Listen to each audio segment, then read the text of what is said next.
Hello మామ. Hi అందరికి. Actually ఈరోజు day for content. Sorry for the delay. చెప్పిన బ్రో, కూలి పనులు ఇంకొనికి బయట తిరుగుతున్నా. వాడు నాకు ఇచ్చిండు 2 రోజులు. మనం ఏదో తీట పని చేసి ఉగాది రోజు బయటకు వచ్చినాం. దానికి మనకి మండింది. సో ఏం చేసాం? ఏం చేయలేం. మళ్ళీ ఎప్పుడు ఇస్తాడో వెయిట్ చేయాలి. రిక్వెస్ట్ చేసిన టర్మినేటర్ పెట్టినా.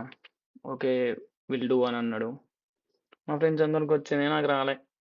వాళ్ళకన్నా ముందు నాకు వచ్చినందుకు సంతోషపడినా. ఇప్పుడు ధూళి తీరిపోయింది.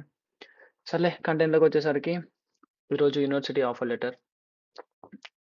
ఎడ్యుకేషన్ లోన్ అనేది ప్యారలల్గా జరుగుతూనే ఉంటుంది.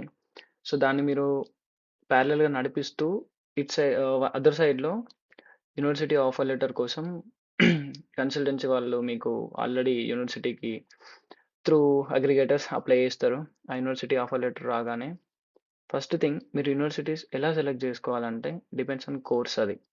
సి మీరు టెక్నికల్ బ్యాక్గ్రౌండ్ అయితే కంప్యూటింగ్ టెక్నాలజీ రిలేటెడ్ కోర్స్ తీసుకోండి. And moreover coming to the courses, డిమాండ్లో ఉన్న కోర్స్ తీసుకోండి కొంచెం. లేదు బ్రో, చదువు గిదువు అన్నీ మనకొద్దు, వచ్చిన కూలి పని చేసుకుంటా పైసలు సంపాదిస్తా వెళ్ళిపోతా బ్రో ఇండియాకి అంటే ఐబిఎం కోర్స్ తీసుకోరి. ఎందుకంటే 2 రోజులే బడి ఉంటుంది. ఓకే. అండ్ ఇంకొకటి ఫీజు అయితే మోస్ట్ ఆఫ్ ద పీపుల్ లోన్లోనే వస్తారు కాబట్టి మనకి టాప్ యూనివర్సిటీలు రెప్యుటేషన్ ఇవన్నీ వద్దు భయ్యా. ఓకే.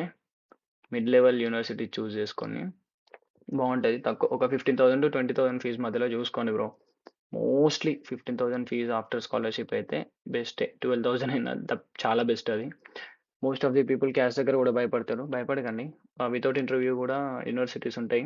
మీకు యూనివర్సిటీ విషయంలో ఏమైనా డౌట్ ఉంటే డిస్క్రిప్షన్లో ఫామ్స్ లింక్ ఇస్తాను నేను. ఫామ్ ఫిల్ చేయండి, మేము మీకు పర్సనల్గా టచ్లోకి వస్తాం విత్ ఇన్ 1 అవర్లో.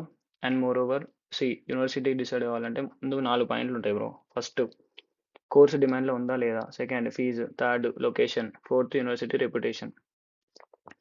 ఫోర్త్ పాయింట్ అనేది ఎవరైతే ప్రొఫెషనల్ జాబ్, స్పాన్సర్షిప్ అనే మైండ్ సెట్లో ఉంటారో వాళ్ళకి అది ఇప్పుడు మనకు వద్దులే బ్రో. ఎందుకంటే ఇండియాలో ఇప్పుడు అట్నే అనిపిస్తుంది. స్పాన్సర్షిప్ కానీ ఏడుకి వచ్చినాక కూలి పనులు ఇంకొనికి సమయం సరిపోదు.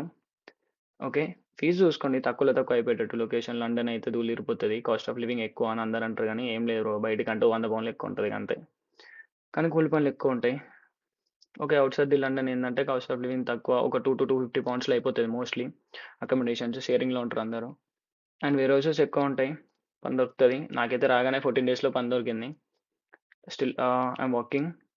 అండ్ ఇంకొకటి, పార్ట్ టైమ్స్ లేవు వాళ్ళు వీళ్ళు అది ఇది అని చెప్పి బ్లైండ్గా మీరు ఎవరు ఏం ఫిక్స్ కాకండి. ఇంటి దగ్గర ఖాళీ కూర్చున్న బదులు ఇక్కడికి వచ్చి కష్టపడింది బెటర్ అని నా ఫీలింగ్. నేను మోస్ట్ ఆఫ్ ది పీపుల్కి అయితే అదే